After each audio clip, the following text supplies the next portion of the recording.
Alright, and welcome back. We have returned back into Sarth to pick up a spell. I've made my decision. I also wanted to explain what these spells were, because we're not going to be getting all of them in this playthrough, because some of them are dumb. So, Dragon's Breath, you cast it in the overworld, and it rolls out this fog that allows you to increase your stealth skill. It's actually kind of interesting and kind of lets you break the game, because you can avoid any fight, but I'm not going to use it. Could you use it, like, how many required fights are there in the game? Not a ton. I mean, you could, maybe if you were speedrunning it, you could probably get around most of the fights. The end boss is, of course, a fight. There's a few, there's probably not more than maybe a half dozen that are absolutely necessary. We have Flamecast. Skyfire is going to be the one that I'm actually going to pick up, so I will pick that up. You can't haggle with spells for whatever reason to fix price. Shopkeeper said clearly, as opposed to when you're mumbling. It's like, that seems like such a random statement. Yeah. Night Fingers, this lets you steal all of the items off of a character in combat. Not sure why that matters, unless you plan on running away, because when you kill them, you'll get the items off them anyway. Noctray Cicatrix allows you to, sort of like the Eyes of Ishab, but it allows you to see any magical items. And it looks in a couple of other different locations too, but it pulls up the overworld map and highlights any magic items. We already have Scary Dragon, which we will be seeing soon enough. And Thoughts Like Clouds. Now, we have a big fight coming up soon, and what Thoughts Like Clouds does is it prevents any magicians from casting any spells, which in a tough fight, there's often a mage. And so this would be a great spell. Unfortunately, there's 6 enemies in the game that are immune to that spell, and one of them is in the fight coming up. So that's absolutely useless to us right now. One more thing I wanted to do before we moved on. Way back in the first episode, I went into the description of, or the background of the characters, but I only got as far as Gorath. So I figured I'd pull up Owen and Locklear's here before we really got going, and before maybe these characters died off and never see them again. I'm not saying that's going to happen, but I'm just saying, before that happens, we should look into them. So, I liked the backstory we came up with for Owen, and the canon backstory more or less bears that out. However, he does have some royal blood, or at least highborn blood, in him. It says he's dreamed of studying magic, but I don't know. At the start of the game, he's really good, or has lots of spells, and he's not great at magic, but he knows enough. He can learn a spell in an hour. Study something, as opposed to just dreaming about studying in the first place. So some of his family can come up. They're kind of optional encounters in the game. Remember at the very beginning when we went back to the town, he just came from a wedding. So we can go back to there. There's other family members that we can run into. And let's take a look at Locklear as well. So Locklear has a long history in working for or employed by the kingdom. All of these characters, all these names, the Condoin lineage, King Liam, all characters from the actual books.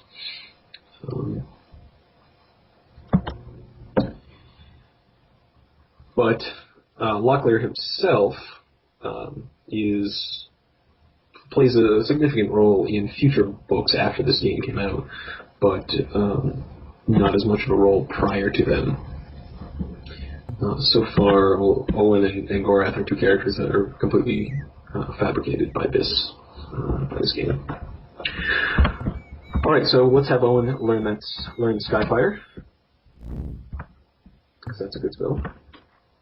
And then we shall be off.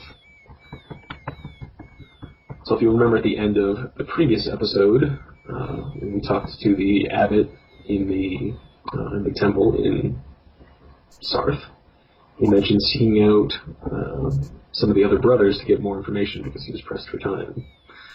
So why is the hay fenced in? Are they afraid of it escaping? Well, there's roaming animals. Haven't you seen all the animals so far? I mean, even in normal farms, they don't have the hay fenced in.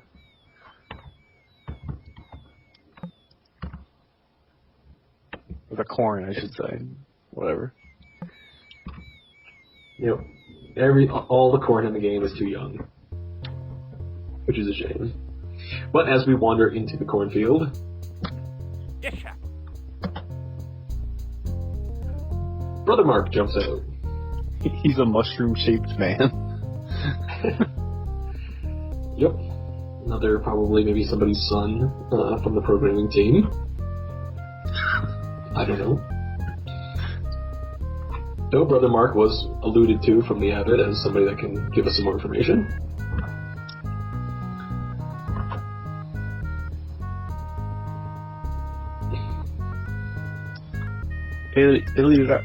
Ilirati? Beats me. I've never seen that word before, other than or outside of this.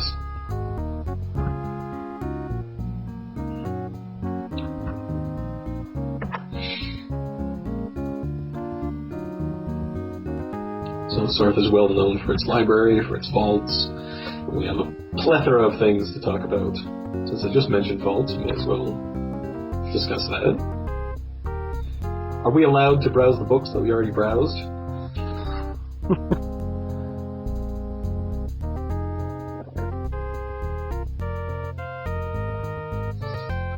Difficulty finding what you want because nothing's been cataloged. That's sort of like that sounds like the modern corporate world where nothing's written down. You have to have been there when it was put in place to have any clue how things work. We asked about some inns because we did hear there's a storm coming in. And then we go back up to Crester's View. A mention of dream sendings again. This keeps coming up. So now Brother Mark isn't able to sleep because somebody is messing with his dreams. And we've been introduced to this several times now.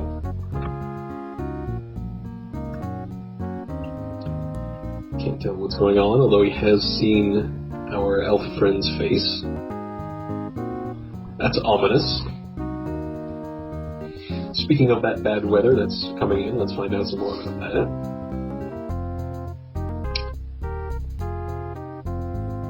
And he has no idea about it.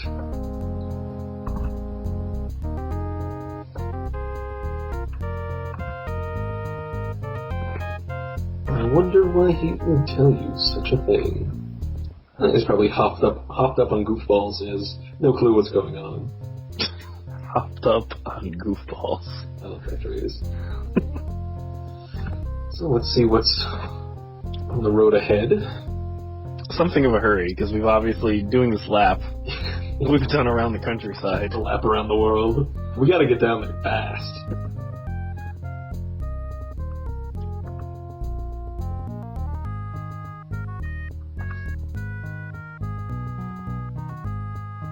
Shit called the Flame Spinner.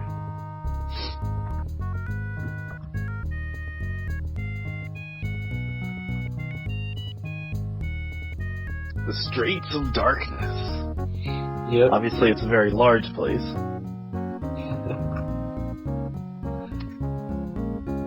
And finally, casting. Owen jumps in with a question. Hey. Hey man, I got this question.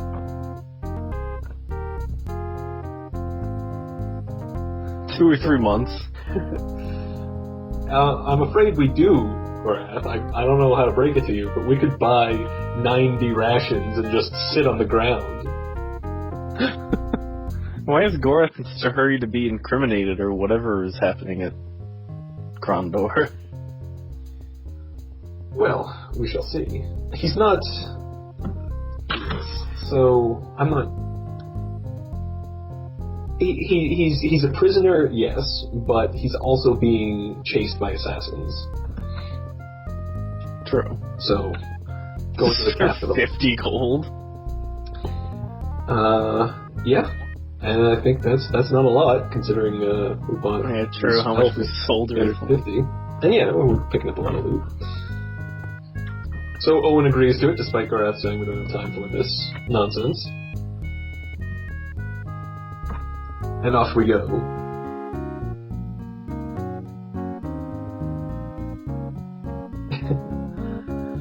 So we can't... So this is I imagine a montage like Luke in Empire Strikes Back. But Brother Mark flies backwards instead of his satchel being inched closer to him. So that's impressive, he's got that kind of power. I don't notice that in the combat. All I notice is him missing with fireballs over and over. Remember, feel the target flowing through you. And a reference back to Luton's Concentrate, so that's one of the potions that will increase the accuracy, melee casting accuracy. And now we're on Owen asked about. It's no longer Locklear's conversation. The rest of the team's getting fed up. And we're asking if we can buy any spells, despite there being a perfectly good shop in Sarth. Brother Mark is willing to sell to us Flamecast for a fee of, say, 30 sovereigns. Now, considering that spell was available for sale in Sarth for 400, I'm going to say yes. Let's pick that up.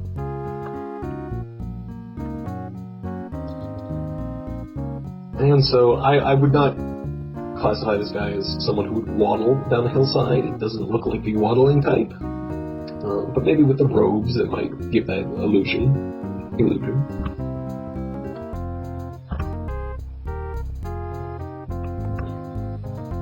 And so there we go. Now often, on some of my first playthroughs, this would be the first time I'd get Flamecast.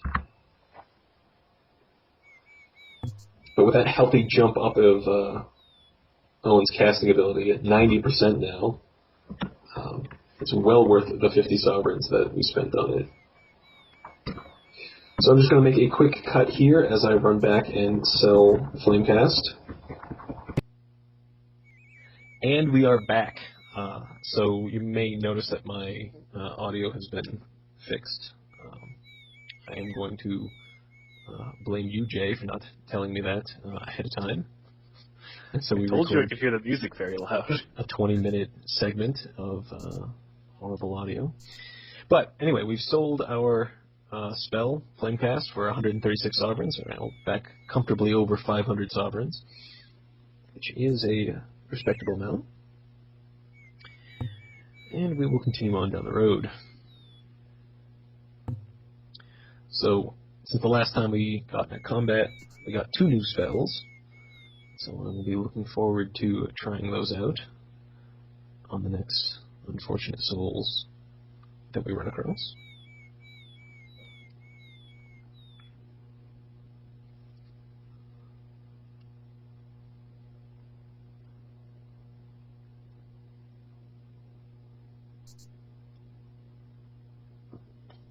Taking a branch off here into the woods.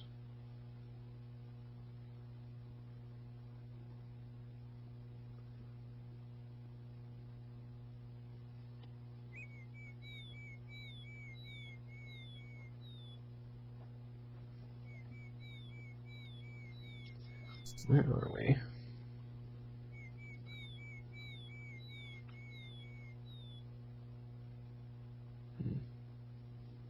There's a lake. That's it. Helpful. It's actually not a lake. It is it's actually the ocean. Oh.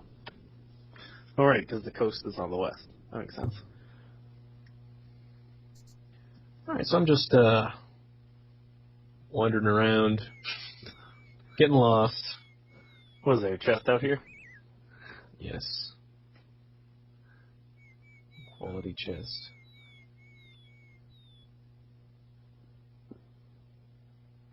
I have missed it. It is somewhere around here. There's actually a couple of things.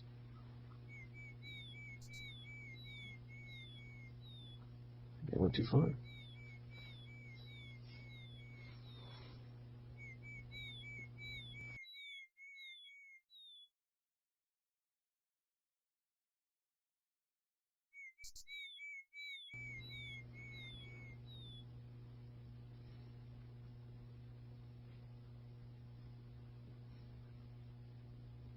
It's a good thing there's no random encounters in this game. Oh, there it is. To the right. There they are. Let's just charge blindly at them. Oh no! It's a tarp. They wandered into a tarp.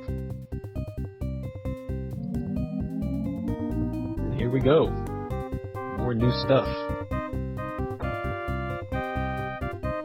So this time we were introduced to the spinny, glowy prisms that can be pushed. Yeah, I don't know if they thought that, like, making it polygonal would it's cool because it's 3D graphics, or like, why did they just make it pixel art like the rest of it? Good question. So we have solid ones and transparent ones, and since we saw before what this, I can't remember what you called this, we saw that it shoots out a fireball coming out of it. It's like a windsock. Yes. If we push the transparent one, a fireball will shoot through it. And if we put the solid one in front of it, it would block it. And so since we've done that, it shot the holes coming out of the ground. That solves it destroys anything that's connected to it. So again, pretty straightforward traps. Nothing. Oh, you don't even have to get to the top of the map on those? No, you just have to get past all of the trap items. Alright, so we've got a horde of chests here. Let's try the first one's a puzzle chest. Again, I apologize, you can't hear the soothing puzzle music. Our loyal listeners will be able to listen to it then.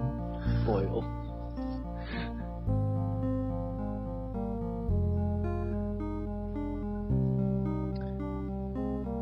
This... Yeah, I got nothing on this one. I'm not sure how you're supposed to know what this one is. Well, maybe you've read books before. Or read the books. Or just read any book. Yeah, I read one book, you read them all. I read Lord of the Rings once. As far as I can tell, Slag is... I don't recall him at all. And I don't see how you would know. This would be... Guarantees his work until the end of time. I mean... I guess, but...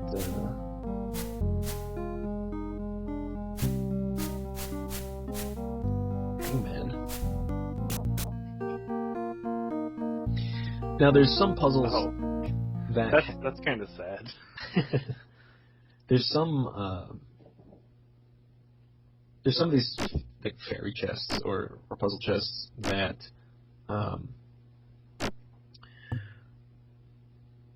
you can get clues to by either solving some little mini quest or somebody talking to somebody will give you the answer to a nearby fairy chest. But I don't think that's one of them. Just have to know he's an executioner. Yeah.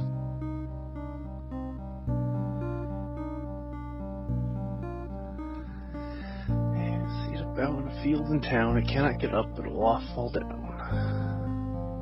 I think this is a good one.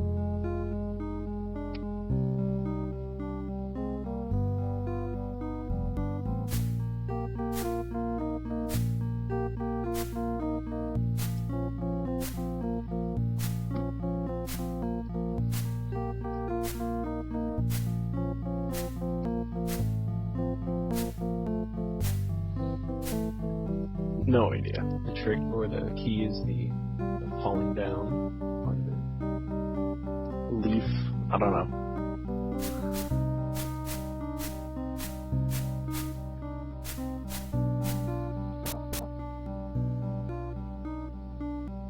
It's rain that all falls down.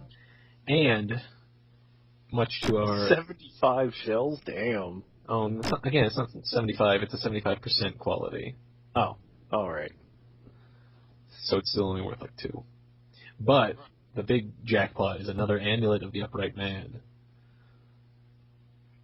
So Locklear is our lockpick, and he already has in his inventory an amulet that we purchased a little while back. But we can add on another one, and that'll bump his lockpick up another 15%. Not bad at all. So having a 76% lockpick in Chapter 1 is good stuff.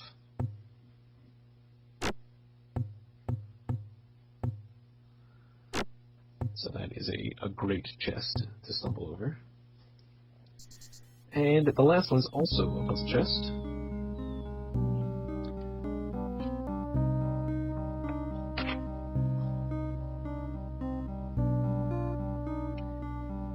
Chill of its death, you may soon born, but though it dies, it cannot be born.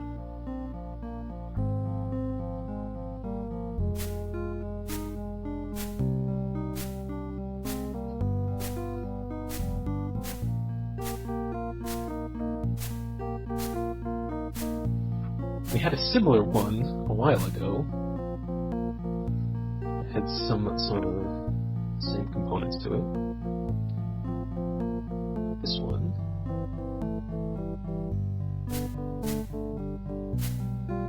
Simply fire. We had the candle puzzle before, which touched on some of the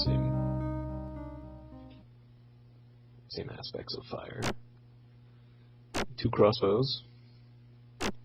That's great, I guess. Can use up the rest of my venturine. I forget, did they discuss about why the puzzle chests are everywhere? They haven't discussed it, but there is the reason for why they're there is that they're placed by like advanced mortal,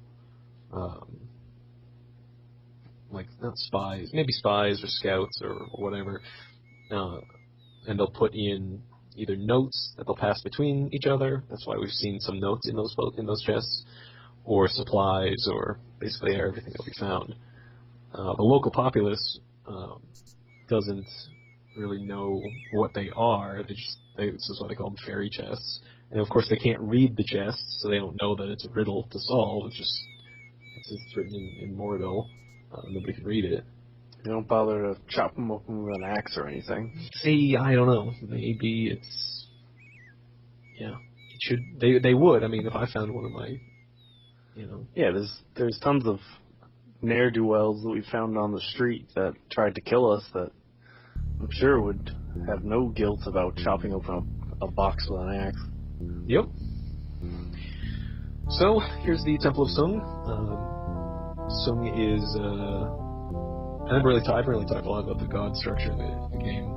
There are lesser gods and greater gods, and they it's sort of like Roman gods, and they have different gods of certain aspects, although they're not really worshipped in the same manner. This is Sung the White, or Sung the Pure. They often use him for marriages. So let's talk to the local high priestess, see if there's any news about this. And we can't talk to her because she doesn't get any sleep, and she awoke screaming this morning. So she's back taking another nap. Nobody's been sleeping. Sort of sounds like the same troubles that Brother Mark had. Their belief is that it is a magician causing these problems and is very close by. So Mark thought it was one of the other guys that was just practicing dream inserting. Yep, from the Abbey. Well, so they can't really do anything for us unless that gets resolved. Kira and Bless we're not going to worry with again, but we will check out the Mandala. I was going to say Makala. I think that's the main Kala. That's a board game with little gems, whatever. I don't think there's ever anything new. There's the introduction that we got last time we looked at a Mandala. So now we can teleport to the other two that we've seen. Killian for 107, or Ishap for 110. Which isn't too bad. I mean, since we're sitting on more than 600 gold right now, to save the hiking all the way through to get up there, that's probably worth it. If we needed to go there. But now we'll have this kind of teleport point for the rest of the game.